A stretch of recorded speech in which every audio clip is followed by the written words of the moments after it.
Did you know that 1 out of 3 fishes now caught for human consumption contain plastics, and that an average person eats roughly around 5 grams of plastic weekly? It's important to understand the effects that pollution has, but it's also important to understand the different forms that's also able to come in. So, for example, we have air pollution, we also have water pollution, and then we also have land pollution, all in which can negatively impact your health if we're not careful enough. So today I'm going to be arguing the different types of pollutions and the negative effects that it has on our health. I'm also going to be going over the barriers and in which why people are uneducated about how pollution's affecting them. And finally, I'm going to be going over the solutions in which we could go for pollution, in which how we can revert our earth and make it a better place. On top of that, my main topics are going to be just going over what pollution is, how harmful it is to us, the barriers that are stopping us from solving pollution, and finally, what we can do all together to solve this problem of pollution. So, I'm sure we're all aware of pollution and how it's affecting everyone, whether we know it or not. However, the different types of pollutions are important to understand. We have air pollution, which is burning fossil fuels and releasing these gases up into our atmosphere. And then we also have water pollution, which are released into our oceans, such as microplastics. And then finally, we also have land pollution, in which it's people littering where there shouldn't be litter. So pollution has been around for many, many years. However, it's now reached a state where it's now very alarming for many people. The United Nations News has stated that over 51 trillion tons of microplastics are littered in the sea. And that number just keeps on going up as the years progressed. It's also been stated that more microplastics are in this ocean compared to the amount of stars we see at night up in the sky. So the UNEP also stated more than 299 million tons of plastics were produced worldwide in 2013, some of which made our way into the oceans and cost approximately $13 billion to clean up because of how much it affected marine ecosystems. Pollution also poses a threat not only to the marine um, life, but also to you and me, in which we might not even be aware of. The World Health Organization stated that around 2.4 billion people breathe polluted air, in which that is a extreme concern. And the reason why it's extremely concerning is because breathing that amount of polluted air for a very long time can lead to chronic health problems, such as the increased risk of heart problems, respiratory problems, and it's also been stated that it could lead to an improved risk of lung cancer as well. So that was very concerning in their study, but they also did another study in which scientists found that air plastic, in which plastic particles were inhaled by pregnant rats. And within 24 hours of the rats inhaling those plastics, the plastic was already taken into by the fetus. On top of that, another form of the pollution, like I stated, was land pollution, in which people are illegally dumping their trash where they're not supposed to, and also littering. I'm sure many of you see litter, whether you're walking down the sidewalk of a park or driving down a hallway or highway. And the reason why that's concerning is because unfortunately that starts to stack up. And when all that litter, stacks up time over time, someone eventually is going to have to pick it up. And as a report by the Texas trash disposal system, it was reported that it cost $11.5 billion annually just to clean up the amount of litter that we were producing. So now that we have a concept of what pollution is and the effects that it can have on us as a community, it's important to understand why people aren't fully aware of what pollution is doing to us. So I understand that many people aren't aware. However, it's important to become educated in order to stop this pollution. So a study in Yale found out that 73% of Americans weren't aware of what air pollution was. However, 55% of that study stated that they were only able to name one health outcome that air pollution had on the population.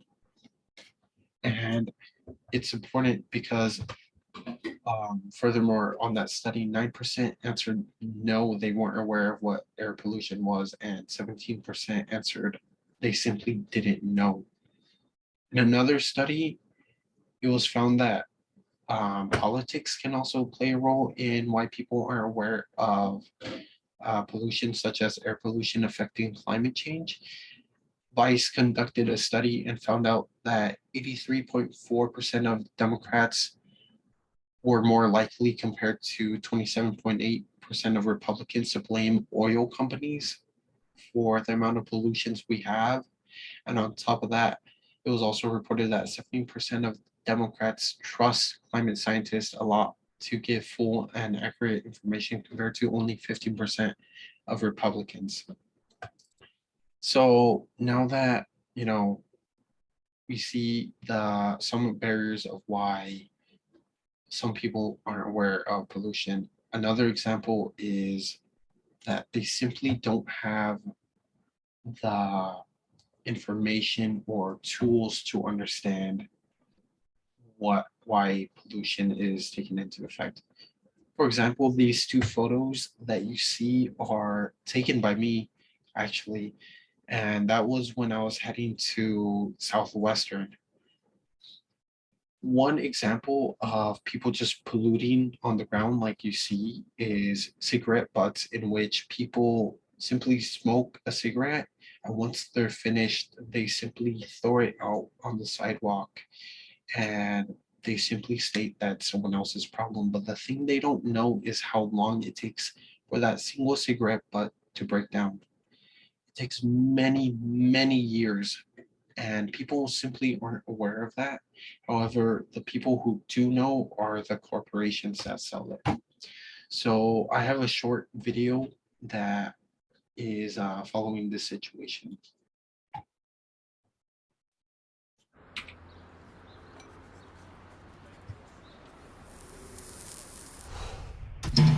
Cigarettes are not just dangerous when they're smoked. They're dangerous long after. Cigarette butts are toxic. They release chemicals that poison our water and harm wildlife. And millions are polluting our environment.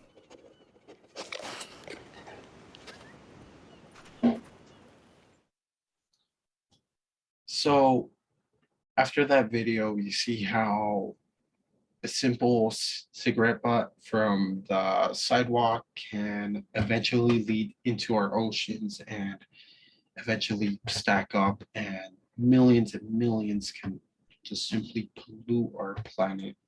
As simple as that. So now that we've discussed the harms of pollution and why some people simply aren't aware of what pollution is doing, it's important to understand what can we do now. So what can we do? And some things that we can do is become more aware of events and news regarding pollution, monitor our health, and also take action to create a better tomorrow. And what I mean by this is that we should become more aware of news events such as a volunteering event where people are able to go and volunteer to go help clean up a polluted um, beach, or if there is a case of an oil spill, what can we do as a community to help raise awareness for this pollution? Another way that we can help is simply by taking care of ourselves. Like I stated in the air pollution sample, many people are breathing in this polluted air, and it's increasingly going up, and it's worrying. So we should go get checked out, make sure we're in good health, so that we're able to become stronger and volunteer more. And finally, an action step that we could do is simply volunteer for these cleanups. Like I said, one really good experience I've had was I Love a Clean San Diego. I did it a lot in high school with not only just myself, but also my friends.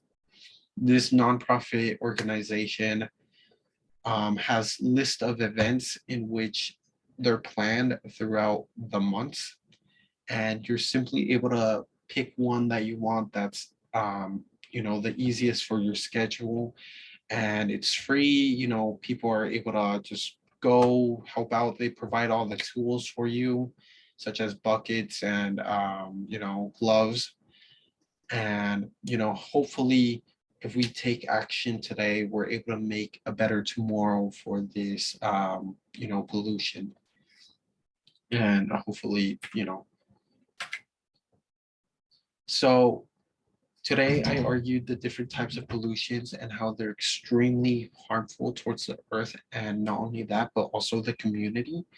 The barriers that stop us from being able to reduce how much we pollute, and I also proposed how much, what things we could do to help prevent pollution, and how to help recover from pollution as well.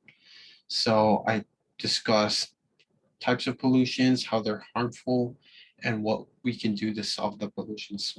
So remember that a small change in the present can eventually lead to a larger outcome in the future. So if you're walking down the sidewalk and you see a small piece of trash, I understand that it's not your trash, but you could pick it up, hold it until you see a trash can. And if we do simple steps like that, I know for a fact that we're able to make a better and greener place for the earth and for ourselves as a community tomorrow. Thank you very much.